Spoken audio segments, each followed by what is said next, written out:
आज पर्यटन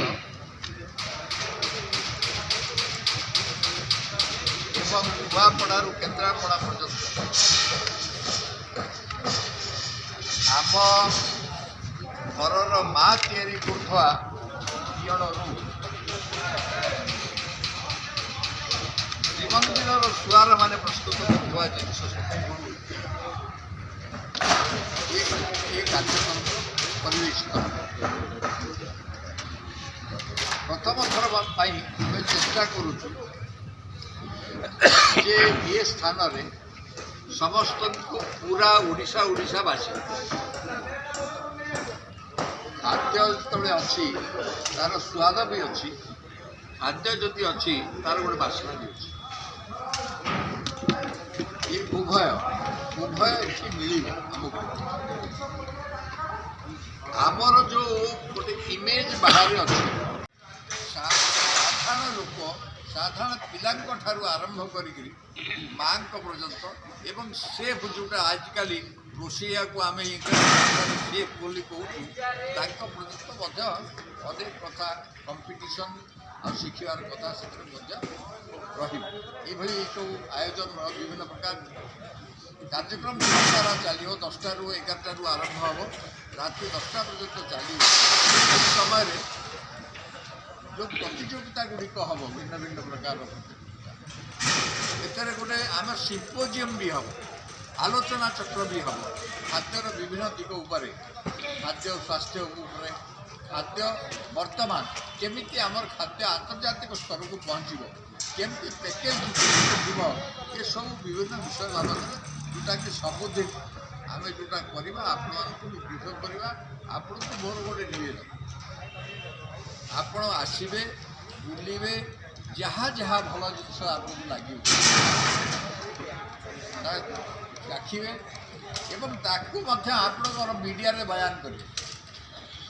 आपण अनुभव वास्तव में बहु बाट जीव एवं आमर खाद्य परंपरा खाद्य व्यवस्था को अधिक बहुल भाव में प्रसारित कर ये उद्यम आपण मान धीरे धीरे आम खाद्य एवं कौन हो कौन कारण आमर जो खाद्य प्रकार रही धीरे धीरे हजिबार आपड़ से भितर देखिले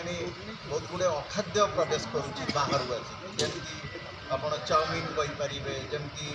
मोमो कहींपारे अन्य सब खाद्य सेटा आम परिवेश जरूरी तेणु आमर जो मंडा पिठा रही आमर जो जमी छपन भोग रही आपण मैंने जिते भी पुरी जीवे आम अन्न को ब्रह्म भाव देखु आम महाप्रसाद को श्री जगन्नाथ अवतार भाव में देखु ये महाप्रसाद आउ ब्रह्म भितर किसी परिवर्तन नुह ये ही श्री जगन्नाथ तेणु आम गोटे आम खाद्य को गोटे सम्मान सहित गोटे गोटे बहुत माने महान ये ग्रहण करूँ कि आम ता सहित आम भी उदारता जो आमर अन्य फरेन फुड भी आमर धीरे धीरे प्रवेश कर मूल उद्देश्य होची ये गोटे प्रथम थर पर गोटे विराट बड़ आयोजन करा विश्व ओडिया परिवार चेष्टा करुशार जो खाद्य ओडियार जो खाद्य रही जहाँ रही तार केमती जो पारंपरिक खाद्य पर पीढ़ी पर्यंत जापर एवं जो भाव में आम खाद्यर जो पौष्टिकता रही है केमती परिप्रसार हम ताकू लक्ष्य करी गोटे आयोजन कराई आपड़ जिते देखिए धीरे धीरे आम रसगोला जमी गोटे प्रसंग थिला रसगोला दीर्घ वर्ष 500 वर्ष धरिकी 500-600 वर्ष धरिकी आमर ये भोग ही आसी कि हठात आमर पड़ोसी राज्य कहला जे नहीं रसगोलार उत्पत्ति बा ओरिजिन हो ना आमर राज्य बोली कहले पड़ोसी राज्य किंतु आम से एकमत हेलेनी एवं आम उद्यम कले एवं आम तार जो प्रूफ देखले जेटैक आम पाइले तो जेटैक पाइबाटा गोटे बड़ जिनस बड़ जिनस होची आमर जो पारंपरिक खाद्य रही ताकू किभली पुणी पुनरुद्धार हम ताकू केमिति पुणी आमे आमर छुआ बा परपीढ़ी पर्यंत नहीं पारिबा सेटा होची गुरुत्वपूर्ण तेणु से प्रचेषा ही ये गोटे आयोजन यहाँ गोटे प्रथम ये गोटे बड़ आयोजन हो सार आउ गोटे जिनस हो सरकार सब मिलेट को बेटी प्रमोट करुँच मिलेट भी अमेरिका भी बहुत टेस्टी है जे मिलेट किसी रही हाँ मिलेट आम खाद्य परंपरा बा आम खाद्य संस्कृति मिलेट को बाद दे कि नुह मिलेट माने लघु शस्य ମାଣ୍ଡିଆ ଆପଣ ଆମ ମାନେ ଆମର ଆଦିବାସୀ ଭାଇ ମାଣ୍ଡିଆ ଟିକେ ଖାଇ ଦେଇକିରି ଯିବେ ଦିନ ଯାକ କାମ କରିକିରି ଫେରନ୍ତି ସେ ସମୟରେ ଯଦି ଦେଖିବେ କାହିଁକିନା ମାଣ୍ଡିଆ ତାଙ୍କୁ ବହୁତ ଭଲ ଲାଗେ ଏବଂ ମାଣ୍ଡିଆ ବି ଗୋଟେ ଏତେ ପୁଷ୍ଟିଜନକ ଖାଦ୍ୟ ଯେଉଁଟାକି ଆପଣଙ୍କ ସନ୍ଧ୍ୟା ପର୍ଯ୍ୟନ୍ତ ବି ଆପଣ ମାଣ୍ଡିଆ ଯଦି ଟିକେ ଖାଇଥିବେ ତାହେଲେ କିଛି ସେଥିରେ ଇଏ ନାହିଁ ମାନେ